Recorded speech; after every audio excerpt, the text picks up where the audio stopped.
Hi guys, we are the student of Vivekananda Institute of Management Studies. And we are going to discuss about the marketing strategy of Maggi.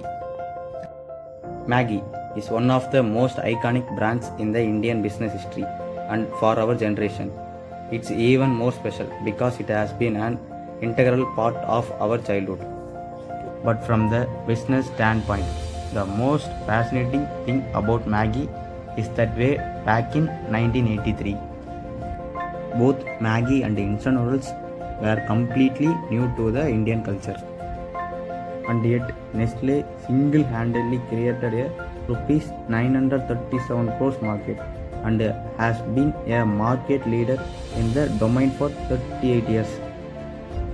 The question is, how did Nestle create a market for a seemingly new dish in India?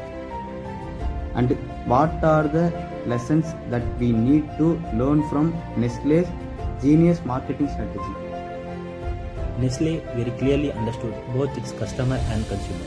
To tell you about it, if you look at instant noodles as a product, anyone and everyone could have noodles, right? It really doesn't matter whether it is a school kid or a 40-year-old man. And noodles by default is one of the most generic dishes in the market. So had it been some ordinary brands, they could have tried to capture the entire 740 billion Indian customer base, and they could have tried to sell to every single Indian who could have had noodles. Nestle understood the fundamental marketing principle that if you try to sell to everyone, you will end up selling to no one. So Nestle marketing team started finding the best niche profile to see who could be their ideal target audience. And that is when they carefully picked two categories, and those were mothers and children. Now this begs the question, what was the thinking behind this? For the adoption of a new product, it has the meaningful cater to the pain of the audience and the interest of the audience. Now, in the case of Nestle, there were two primary stakeholders. There is a customer and there is a consumer. The consumer is the child who eats Maggi, and the customer is the mother who buys Maggi. There were two categories of mothers, working mothers and homemakers. Both of them had one major pain, that is to give their children something tasty and healthy when they come back hungry from school. So the two pains over here are working mothers wanted something that the children could make themselves, and homemakers wanted something less tiring to make for their kids. And the interest was obviously a tasty dish for their child to eat. And this is where, ladies and gentlemen, Maggi became an opportunist and positioned itself as the perfect solution for mothers as a super easy and tastily meal alternative for their children. This is how the tagline 2 minutes mein Maggi was born. Apart from that, Nestle reached out to school kids, sponsored quizzes and events, and even gave them a free hamper of Maggi products.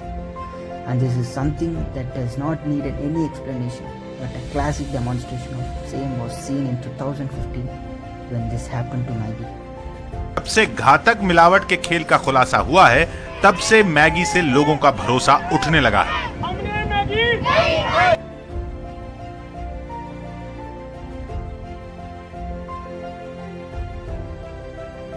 As soon as this bad happened, Maggi disappeared from the stores for 5 long months, and their market share decreased from 75% to 0 within no time.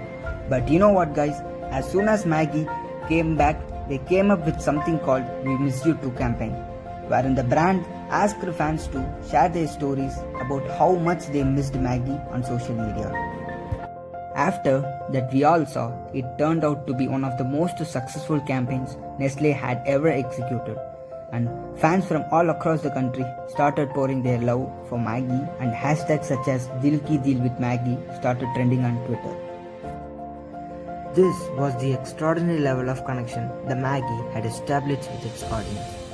By 2017, Maggi was come back to the number one spot in the market with a whopping of 60% market share in the instant noodles market. Well, this is the iconic story of Maggi brand.